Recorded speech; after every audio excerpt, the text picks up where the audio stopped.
Yeah, go ahead. This is for both of you. Why are some war criminals brought before the European Court of Human Justice, while other war criminals, such as Blair, is not? And isn't it time we establish a World Court of Human Justice to bring Bush, Obama, who are sending drones, unmanned drones, and killing kids in Pakistan, and Fallujah, for example?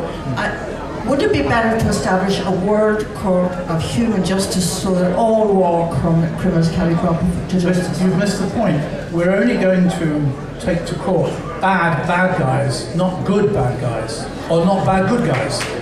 That's the problem.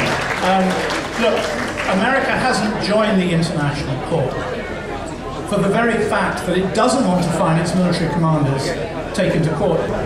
What's the solution to Bloody Sunday? Why did the Brits have a complete 100% change? Was it America or was it England suddenly taking greater responsibility? Why was that?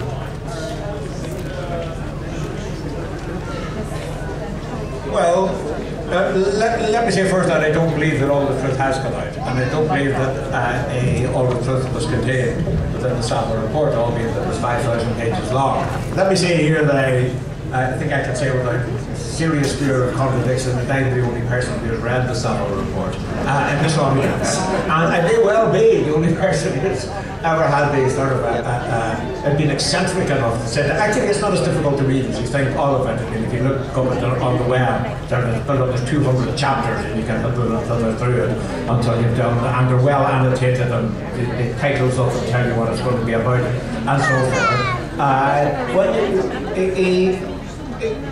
And this is partly sort of an answer to your question, because it helps explain sort of what they told them, when they felt able to tell the truth that they did. The Savile report gave the BloodySunday families and campaigners generally 95% of what they wanted.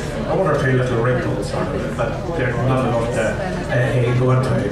What it also did, by saying it said that all the dead in the world were entirely innocent and unlawfully killed. And interestingly, it didn't use the phrase unlawfully killed, and it actually didn't use the word manslaughter. It didn't use the phrase murder at any time. It didn't characterise the event, which is really odd enough. I mean, it didn't, the whole event, it didn't use the word massacre, it didn't use the word atrocity, or it didn't even use mistake or report anything. It never characterised the event, and there's a reason for that. No, David Cameron did not. He did not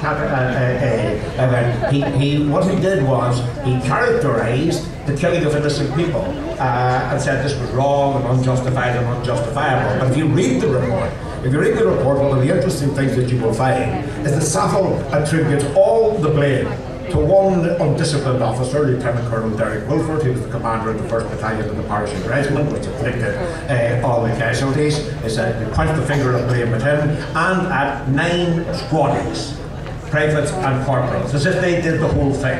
As well, exonerated entirely, for example, this is very Robert Ford. Sorry? Robert Ford, I mean, who was the commander of land forces in the North, second in command of the British Army in the North at the time. And General Ford, he says, General Ford was the man who decided to bring the paratroopers from Belfast, and did that over the heads of leaders of the commanders of the garrison regiments in Derry. One of them, a man called Peter Welch, who emerges sort of with some credit from the whole thing, actually 2 days before Bloody Sunday on the Friday, phoned London to a guy he had been at college with, whose name was David Ramsbottom, a rather good man, subsequently Her Majesty's Inspectors of Prison and sacked by Blair's government for taking that job seriously.